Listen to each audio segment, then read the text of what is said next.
अगर आपने अभी तक सभी पार्ट नहीं देखे हैं तो आपको मेरे YouTube चैनल पर सारे पार्ट मिल जाएंगे। पहले जाकर उन्हें जरूर देखिए, फिर इस पार्ट को आगे देखें ताकि आपको पूरी कहानी अच्छे से समझ आए। सस्के और उसके उचिहा पूर्वज की कहानी। इस समय इंद्रा अपने भौतिक शरीर को पुनः प्राप्त करने के लिए सस्के के पास आया। हालांकि सस्के यह नहीं समझ पा रहा था कि इंद्रा को क्यों पुनर्जीवित किया गया। उसने इस बीते युग के अवशेष से कहा कि खुद को और अधिक शर्मिंदा न करे। जैसे ही अमेनोता जिकोरा सक्रिय हुआ, सस्के इंद्रा के पीछे पहुँच गया और चिदोरी से उस पर हमला किया। लेकिन जो हमला अटालनीय होना चाहिए था वह इंद्रा के सुसानु द्वारा रोक लिया गया। इंद्रा ने पीछे मुड़कर सस्के के रिनेगन को देखा, मुस्कुराया और कहा, बुरी नहीं है ये आंखें, लेकिन तुम्हारी तकनीक में बहुत सी कमजोरियां हैं। इंद्रा के सुसानु ने सस्के पर हमला किया। यह देखकर सस्के ने भी अपना सुसानु सक्रिय किया और बचाव किया। पास ही ब्लैक ज़ेत्सु खड़ा उनकी झड़प देख मुस्कुराया। वह सस्के का मजाक उड़ाते हुए बोला, क्या तुम सोचते हो कि अपने ही पूर्वज को हरा सकते हो? जैसे ही उसने कहा, इंद्रा का सुसानु और विकसित हुआ, अंततः अपने पूर्ण रूप में बदल गया। यह देखकर सस्के ने भी अपना परफेक्ट सुसानु सक्रिय किया। दोनों सुसानु एक दूसरे पर झपट पड़े, हाथों को थामकर गतिरोध में फंस गए। लेकिन अचानक इंद्रा ने अपनी दाईं आंख चौड़ी खोली और एक दोजुत्सु सक्रिय किया। क्षण भर में एक बिजली का गोला कहीं से प्रकट हुआ और सस्के की ओर दागा गया। यह इंद्रा का नेत्र हमला था, जिसमें वह अपनी चेतना को ऊर्जा में परिवर्तित कर देता था। सस्के के पैरों के नीचे की जमीन धंस गई और उसका सुसानु असंतुलित होकर पीछे की ओर गिर पड़ा। यह देखकर इंद्रा ने हमला तेज कर दिया। उसने 4 सुसानु भुजाएं प्रकट की। 2 ने सस्के को जमीन पर दबा दिया, जबकि बाकी 2 ने बिजली से लिपटी विशाल तलवार थामी, जो सस्के के सुसानु के माथे को भेदने वाली थी। सस्के के चेहरे पर ठंडा पसीना छलक पड़ा। इतनी गति!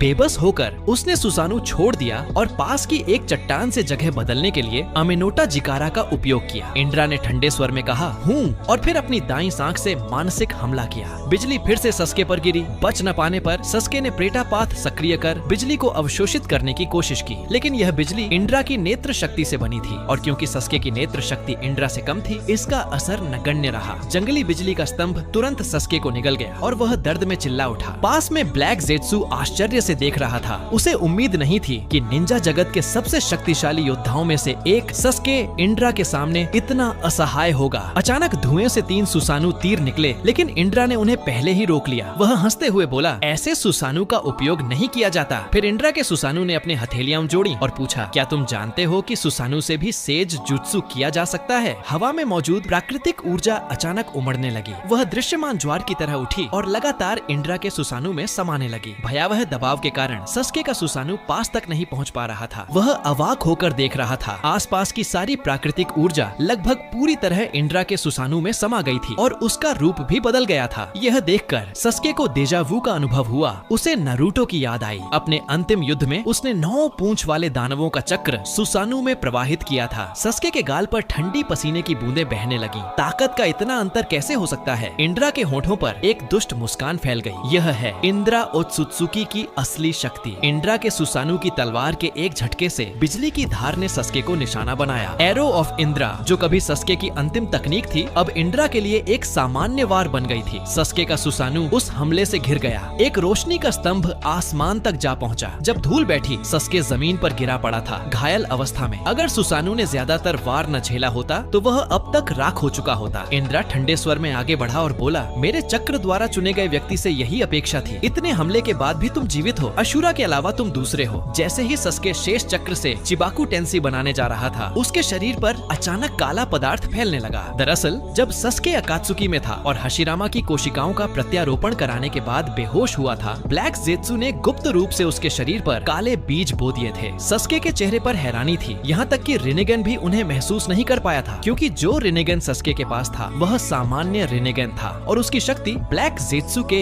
यिन यांग रिलीज को भेदने के लिए पर्याप्त नहीं थी। जैसे ही ब्लैक ज़ेत्सु ने उसके शरीर को पूरी तरह ढक लिया, सस्के ने दुख भरे स्वर में कहा, नारुतो, माफ करना, लगता है इस बार मुझे ही पहले जाना होगा। उसी समय नारुतो प्राकृतिक ऊर्जा की तेज लहर से आकर्षित होकर वहाँ की ओर बढ़ रहा था। क्योंकि वह भी सेज जुत्सु में निपुण था, उसने आसमान में हो रही असामान्यता को तुरंत महसूस कर लिया था। लेकिन उग्र प्राकृतिक ऊर्जा ने उसे फ्लाइंग थंडर गॉड टेक्निक का उपयोग करने से रोक दिया। इस स्थिति में वह केवल दौड़कर ही वहां पहुंच सकता था। उस समय ब्लैक ज़ेत्सु ने सस्के को लपेट लिया और इंद्रा पर रिन आ टेंसी नो जुत्सु का प्रयोग किया। सुनहरी रोशनी की एक चमक के साथ इंद्रा सफलतापूर्वक पुनर्जीवित हो गया। तकनीक करने के बाद सस्के के बाल बर्फ जैसे सफेद हो गए और उसकी जीवन शक्ति मुरझाने लगी। यह देखकर ब्लैक ज़ेत्सु आगे बढ़ा, यह सोचकर कि वह सस्के की रिनेगन निकाल लेगा। आखिर 10 टेल्स को नियंत्रित करने और इन्फिनिट त्सुकुयोमी सक्रिय करने के लिए रिनेगन की शक्ति आवश्यक थी, लेकिन इंड्रा ने उसे रोका, कहते हुए कि इसकी कोई जरूरत नहीं है। एक पुनर्जन्मित के रूप में यह उसके स्तर से नीचे था। जब उसकी शक्ति अशूरा की शक्ति से मिल जाएगी तब एक नया रिनेगन स्वाभाविक रूप से जन्म लेगा।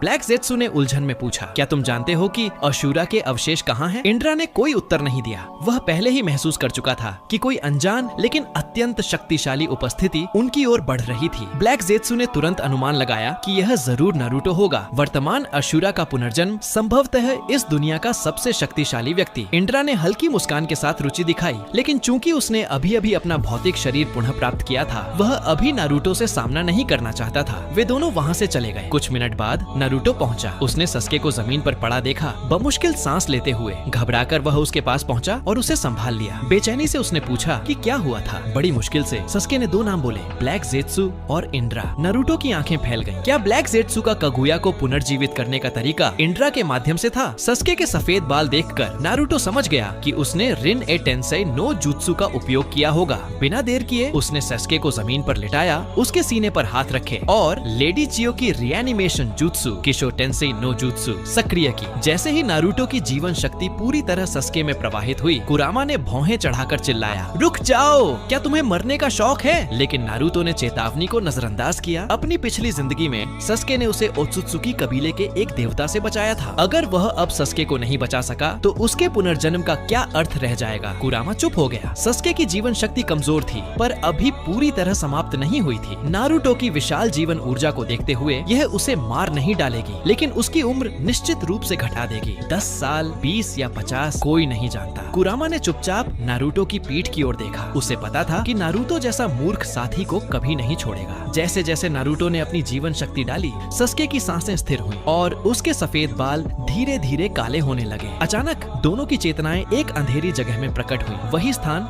जहाँ वे पहले सेज ऑफ 6 पाथ्स से मिले थे। सेज तभी प्रकट होता था जब दोनों मृत्यु के कगार पर होते थे। कुछ पलों बाद सेज ऑफ 6 पाथ्स उनके सामने प्रकट हुआ। नारुतो ने प्रसन्न होकर उनका स्वागत किया। सेज हैरान था। वह नहीं समझ पाया कि नारुतो उसे इतने आत्मीयता से क्यों जानता है। और भी चकित करने वाली बात यह थी कि अशूरा और इंड्रा के पुनर्जन्म एक साथ खड़े थे। क्या हजारों साल पुरानी दुश्मनी आखिरकार इन दोनों के माध्यम से समाप्त हो गई थी? नारुतो हल्की मुस्कान के साथ बोला। फिर सेज ने अपना दंड लहराया और नारुतो व सस्के की यादें जल की सतह पर उभर आईं। भविष्य की घटनाएं देखकर सेज हिल गया। उसने कभी नहीं सोचा था कि ओत्सुत्सुकी कबीला फिर लौटेगा। कुछ देर बाद कुरामा भी जल के नीचे से उभरा। उसे देखकर सेज चौंक गया। उसने देखा कि कुरामा ने नारुतो की रक्षा के लिए अपना चक्र जलाया था। उसके हृदय में दुख और राहत दोनों उमड़ आए। सेज बोला, नारुतो, तुम सचमुच अद्भुत हो। तुमने न केवल कुरामा को बदल दिया, बल्कि अशूरा और इंड्रा के बीच की नफरत को भी समाप्त कर दिया। फिर उसने कहा, अब भविष्य को बदलने का समय आ गया है। उसने नारुतो और सस्के से अपने हाथ बढ़ाने को कहा। उसने अपनी यिन यांग पावर उन दोनों में स्थानांतरित कर दी और उन्हें यह शक्ति नियंत्रित करना सिखाया। अब वे स्वयं यिन यांग पावर उत्पन्न कर सकते थे। काम पूरा होने पर सेज का रूप धीरे धीरे लुप्त होने लगा। उसने कहा, मैं जानता हूँ कि इंड्रा पुनर्जीवित हो चुका है। उसे रोकने का कार्य अब तुम्हारे कंधों पर है और उससे कहना, यह मेरी गलती थी जिसने भाइयों को एक दूसरे से दूर किया। नारुतो ने मुस्कुराते हुए अंगूठा दिखाया। छोड़ दो, इसे हम संभाल लेंगे। अब इस शिनोबी वर्ल्ड का भविष्य तुम्हारे हाथों में है, सेज ने कहा और उसकी आकृति शून्य में विलीन हो गई। वास्तविक दुनिया में लौटने पर सस्के की चोटें पूरी तरह ठीक हो चुकी थी। उसकी रिनेगन अब 6 टोमो रिनेगन में विकसित हो चुकी थी और उसकी हथेली पर अर्धचंद्र जैसा निशान चमक रहा था। नारुतो ने यांग पावर प्राप्त की थी और उसके पीछे 9 ट्रूथ सीकिंग ऑर्ब्स तैर रहे थे। अब वह 6 पाथ्स पावर से संपन्न था। हवा में दृढ़ता से खड़े होकर नारुतो ने शांत स्वर में सस्के से पूछा, मुझे बताओ, उस लड़ाई में असल में हुआ क्या था? उस समय सस्के ने नारुतो को अपनी इंड्रा से हुई लड़ाई का पूरा विवरण बताया। यह सुनकर नारुतो को विश्वास नहीं हुआ। उसने कभी नहीं सोचा था कि वे पौराणिक योद्धा वास्तव में पुनर्जीवित हो सकते हैं। हालांकि उसके मन में एक चौंकाने वाली योजना थी। वह चाहता था कि स्थिति का फायदा उठाकर ब्लैक ज़ेत्सु से इंड्रा के माध्यम से कागुया को पुनर्जीवित करवाया जाए। यह सुनकर सस्के चकित रह गया। इंड्रा में बहुत सारे अनियंत्रित तत्व थे। उसने कहा कि उसे सीधे मुहर बंद करना ही बेहतर होगा। नारुतो ने सिर हिलाते हुए कहा कि अब बहुत देर हो चुकी है,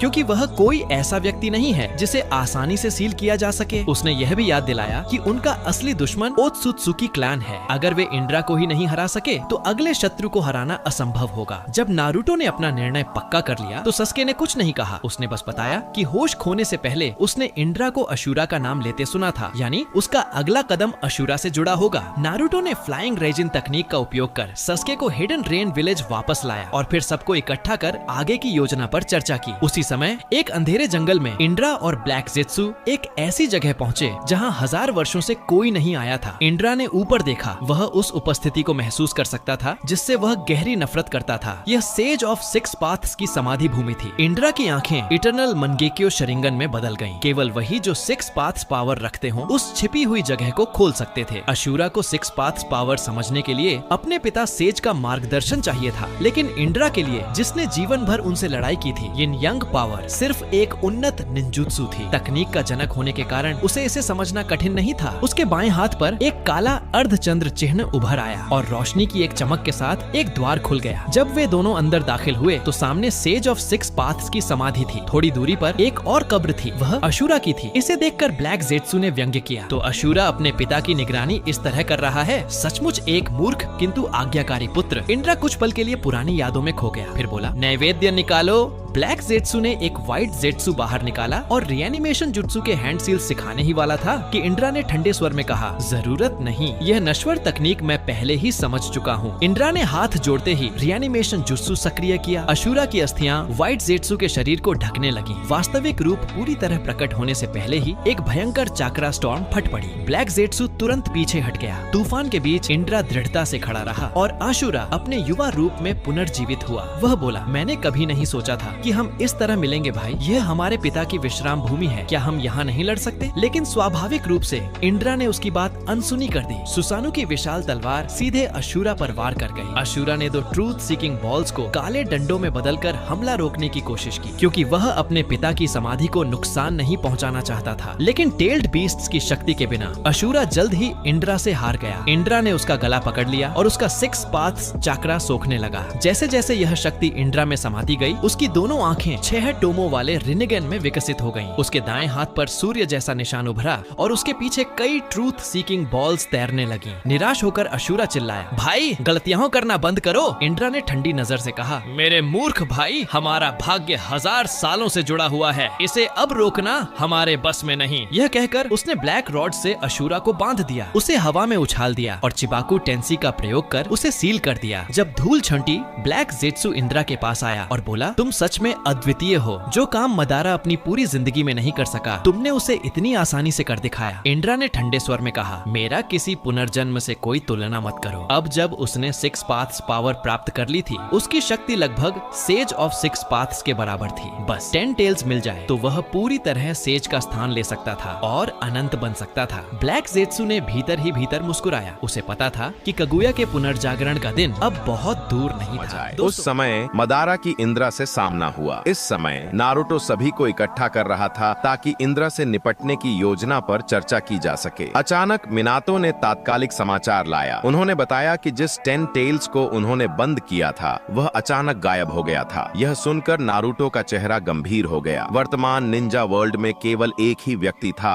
जो 4 रेड यंग फॉर्मेशन को अनदेखा कर 10 टेल्स को हटा सकता था, वह था इंद्रा। नारुतो ने अंदाजा लगाया कि इंद्रा पहले ही कार्रवाई में लग चुका है। नारुतो ने तुरंत इमरजेंसी 5 काजे कॉन्फ्रेंस बुलाया और सबको हाल की घटनाओं के बारे में बताया। 10 टेल्स को हासिल करने के बाद इंद्रा का अगला कदम इन्फिनिट त्सुकुयोमी को सक्रिय करना होगा। नारुतो को लगा कि यह मौका अत्सुत्सुकी क्लैन के रहस्यों को पूरे निंजा वर्ल्ड के सामने लाने का है, लेकिन इन्फिनिट त्सुकुयोमी का दायरा बहुत बड़ा था। वह चाहता था कि जितने अधिक निंजा हो सकें वे इससे बचें। इसके लिए 5 काजे को निंजा और अमिगेक्यूरे को इकट्ठा करने का तरीका ढूंढना था ताकि सभी मिलकर इंद्रा के खिलाफ इस ऐतिहासिक युद्ध में भाग ले सकें। नारुतो की इन्फिनिट त्सुकुयोमी से बचने की योजना थी कि वह बीटल्स कानियो स्पेस का उपयोग करे। सभी इंतजाम करने के बाद उसने बीटल के साथ मुकाबले की रणनीति पर चर्चा की। इस समय एक घास के मैदान में इंद्रा उस 10 टेल्स को देख रहा था जिसे उसने बुलाया था और थोड़ी देर के लिए विचार में डूब गया। उसे समझ नहीं आया कि उसे 10 टेल्स के साथ परिचितता क्यों महसूस हो रही थी। ब्लैक जेत्सु आगे बढ़ा और उसकी ताकत की तारीफ की। यह देख देखकर कि इंद्रा ने आसानी से वह 10 टेल्स छीन लिया जिसे नारुतो ने बड़ी मेहनत से सील किया था। इंद्रा की 6 टोमों के साथ विद्रोही मुद्रा ने एक अज्ञेय अभिव्यक्ति दिखाई। उसने दोहराया कि उसे पुनर्जन्मों से तुलना नहीं करनी चाहिए। हालांकि ब्लैक ज़ेत्सु को इंद्रा की घमंड भरी प्रकृति पसंद नहीं थी, फिर भी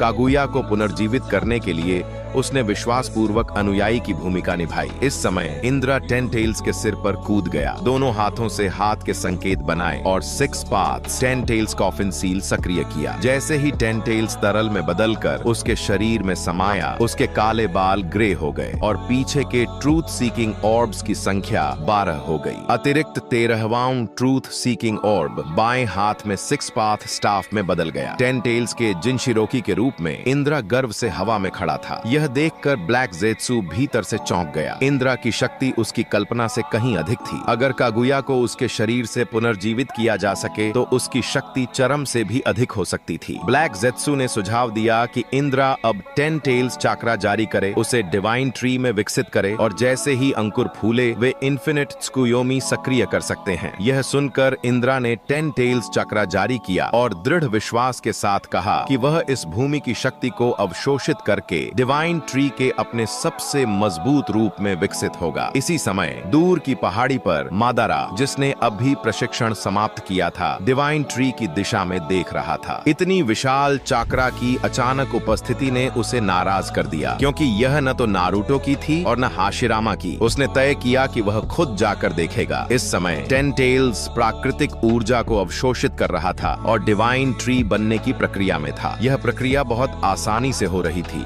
जिससे ब्लैक ज़ेत्सु थोड़ा चिंतित था। तार्किक रूप से जब सास्के मारा गया था तो नारुतो को परेशानी करने आना चाहिए था, लेकिन वह अभी तक क्यों नहीं आया। अब उसके पास बस प्रतीक्षा करने के अलावा कोई चारा नहीं था। 10 टेल्स के डिवाइन ट्री बनने से पहले अभी 2 और रूपांतरण बाकी थे। जब ये 2 रूप सुरक्षित रूप से पार हो जाएंगे तो कोई भी इन्फिनिट त्सुकुयोमी को रोक नहीं सकेगा। इसे सक्रिय करने के बाद इंद्रा अत्यधिक कमजोर स्थिति में होगा। यही वह समय होगा जब ब्लैक ज़ेत्सु कार्रवाई करेगा। इस समय हवा में तैरते इंद्रा ने अपनी आंखें खोली और क्षितिज से तेजी से आने वाली एक आकृति को देखा। इंद्रा के वर्णन से ब्लैक ज़ेत्सु ने चुपचाप मुस्कुराया और कहा कि नया आगंतुक एक और पुनर्जन्म है, अचीहा मदारा। यह सुनकर इंद्रा उत्साहित हो गया। वह 10 टेल्स के जिनशिरोकी के रूप में अपनी शक्ति मदारा पर आजमाने के लिए तैयार था। उसने 2 उंगलियों से हाथ का संकेत बनाया और अधूरी डिवाइन ट्री के नीचे तुरंत एक टेल्ड बीस्ट बॉल संकुचित हुई। टेल्ड बीस्ट बॉल एक भयंकर झटके के साथ मदारा की ओर बढ़ी। मदारा को यह देखकर थोड़ी आश्चर्य हुआ कि इतनी अचानक टेल्ड बीस्ट बॉल उसकी ओर आई। उसने कभी ऐसा पैमाने का हमला नहीं देखा था, लेकिन पहले आदान प्रदान के तुरंत बाद बचना थोड़े डरपोक जैसा लगेगा। उसने दोनों हाथों से वुड स्टाइल हैंड सील बनाया। जमीन से विशाल वुड स्टाइल हैंड्स उठी, टेल्ड बीस्ट बॉल को नीचे से पकड़ लिया। उन्होंने वास्तव में टेल्ड बीस्ट बॉल की दिशा बदल दी, जिससे वह आकाश में तिरछी होकर चली गई और अंततः हवा में फट गई, रात के आकाश को रोशन कर दिया। यह देखकर ब्लैक ज़ेत्सु विश्वास नहीं कर सका। उसने केवल एक तकनीक से 10 टेल्स टेल्ड बीस्ट बॉल को रोक दिया था। उसे मानना पड़ा कि मदारा और भी शक्तिशाली हो गया है। इंद्रा के मुंह पर हल्की मुस्कान उभरी। इन्फिनिट त्सुकुयोमी के पूर्वाभास के रूप में अब चीजें बोरिंग नहीं होने वाली थीं। उस समय मदारा ने केवल एक जुत्सु से 10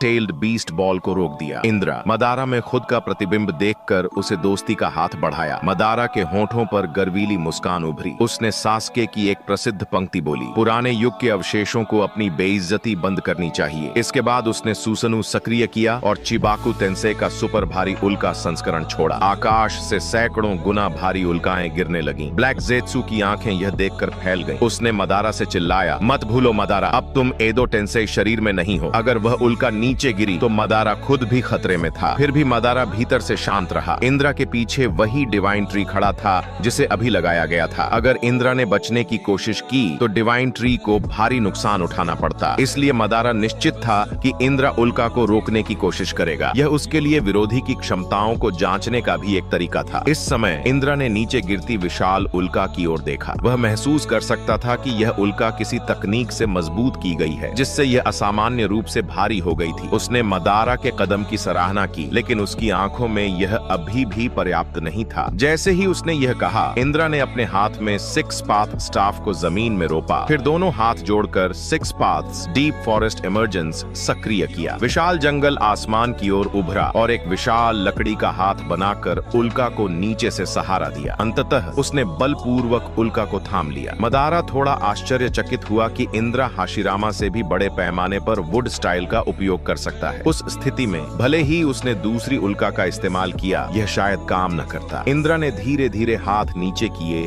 बिना कोई भाव दिखाए कहा, मैं तुम्हारे अभिवादन को स्वीकार करता हूँ, अब मेरी बारी है। जैसे ही उसकी दाहिनी आंख अचानक खुली, आकाश फट गया। मदारा के सिर के ऊपर गहरी काली 6 पाथ्स लाइटनिंग फूट पड़ी। मदारा की दृष्टि सिकुड़ गई। बिजली की गति पारंपरिक रूप से टालना असंभव थी। उसने तुरंत रेनेगेड सक्रिय किया और लिम्बो क्लोन्स से हमले को सहन करने की योजना बनाई। लेकिन उसी समय अचानक एक हाथ उसके कंधे पर पड़ा और कहा, शांत हो जाओ। अगले ही क्षण काली बिजली उनके पैरों के नीचे जमीन पर गिरी और उसे गहरी खाई में बदल दिया। धुआं हटने पर मदारा वहीं खड़ा था, मानो हमला उसे छू भी न पाया हो। पीछे मुड़कर देखा तो यह एक बीटल था। यह आबितो की अदृश्यता क्षमता थी जिसने अभी अभी उसे हमले से बचाया। मदारा ने उम्मीद नहीं की थी कि आबितो यहाँ दिखेगा, लेकिन वह मदद से खुश नहीं था। भले ही आबितो न आता, वह खुद ही इसे संभाल सकता था। आबितो ठंडी मुद्रा में बोला, मदारा, तुम हमेशा की तरह परेशान करने वाले हो। अगर नारुतो ने मुझे आने के लिए नहीं कहा होता तो मैं मरते दम तक भी नहीं आता। आखिरकार मैंने रिन के मामले में मदारा के साथ अभी तक हिसाब नहीं चुकाया। बात करने के बाद आबितो ने नारुतो की रिक्वेस्ट को याद किया। नारुतो के लिए वह अस्थायी रूप से मदारा के साथ समझौता करने को तैयार था। संक्षिप्त बातचीत के बाद उसने मदारा को इंद्रा से लड़ते समय सावधान रहने की चेतावनी दी। इंद्रा के साथ हाथ मिलाने के बाद मदारा को भी यह एहसास हुआ कि यह विरोधी एक के एक मुकाबले में पराजित नहीं किया जा सकता। भले ही उसने अभी खुद ही इसे संभाल लिया हो, कम से कम एक लिम्बो क्लोन खो जाता। नीली सुसनु धीरे धीरे खाई के तल से उभरी। 2 अचीहा जिन्होंने कभी शिनोबी वर्ल्ड में तूफान मचाया था, अब फिर से साथ खड़े थे। मदारा ने घोषणा की कि टीम वर्क में भी वह नेता रहेगा। आबितो ने आंखें बंद की और कहा कि उसे फर्क नहीं पड़ता। इंद्रा ने असंगत मदारा को देखकर अविश्वास व्यक्त किया। ऐसा लग रहा था कि उसके बगल वाले व्यक्ति के पास कोई विशेष क्षमता है। ब्लैक ज़ेत्सु इंद्रा के पास आया और आबितो की शेरिंगन क्षमताओं का परिचय दिया। यह सुनकर इंद्रा ने रुचि दिखाई। जैसा कि अपेक्षित था, मेरे कबीले के वंशज के रूप में उस स्थिति में मैं थोड़ा और गंभीर हो जाऊंगा। इंद्रा से गहरा बैंगनी चक्रा फूटा, जिससे एक आकृति बनी जो मदारा की पूरी सुजनु को भी फीकी पड़ती थी। यह वही 6 पाथ्स सुजनु थी जिसे सेज ऑफ 6 पाथ्स ने कभी कागुया के खिलाफ युद्ध में इस्तेमाल किया था। सुजनु कई किलोमीटर ऊंचा, पूरे क्षेत्र को भर गया। बीटल पसीना नहीं रोक सका। क्या इसे सच में सुजनु कहा जा सकता है? लेकिन उसकी आंखें गंभीर हो गईं। उसने उम्मीद नहीं की थी कि पूरी सुजनु के ऊपर भी एक और रूप मौजूद है। उसी पल इंद्रा ने 6 पाथ्स सुजनु सक्रिय किया। मदारा अपने सामने खड़े विशाल योद्धा को देखकर उत्साहित होकर हंस पड़ा। उसने कभी नहीं सोचा था कि सुजनु का एक और रूप भी हो सकता है। इस समय क्योंकि उसका दूसरा रेनेगन अभी भी नारुतो के पास था, वह एक बार में केवल एक लिम्बो क्लोन का ही इस्तेमाल कर सकता था। मदारा ने अपना कंप्लीट बॉडी सुसानु सक्रिय किया, जबकि आबितो उसके पास खड़ा सहायता के लिए तैयार था। मदारा ने अपने लिम्बो क्लोन को नियंत्रित करते हुए लगातार वार किए, लेकिन वह इंद्रा की रक्षा तोड़ नहीं सका। यह देखकर इंद्रा ने ठंडे स्वर में कहा कि अब चीजें रोचक हो रही हैं। उसके सिर के ऊपर कई काले बिजली के भाले बन गए। उसने अपनी विशाल तलवार घुमाई और वे भाले मदारा की ओर दागे। मदारा के सुजनु पर तुरंत दरारें पड़ गईं। इंद्रा ने तुरंत आगे बढ़कर वार किया, लेकिन मदारा ने मौका पाकर लिम्बो बॉर्डर जेल सक्रिय किया और अपने क्लोन से जगह बदल ली, जिससे हमला चूक गया। उसका सुजनु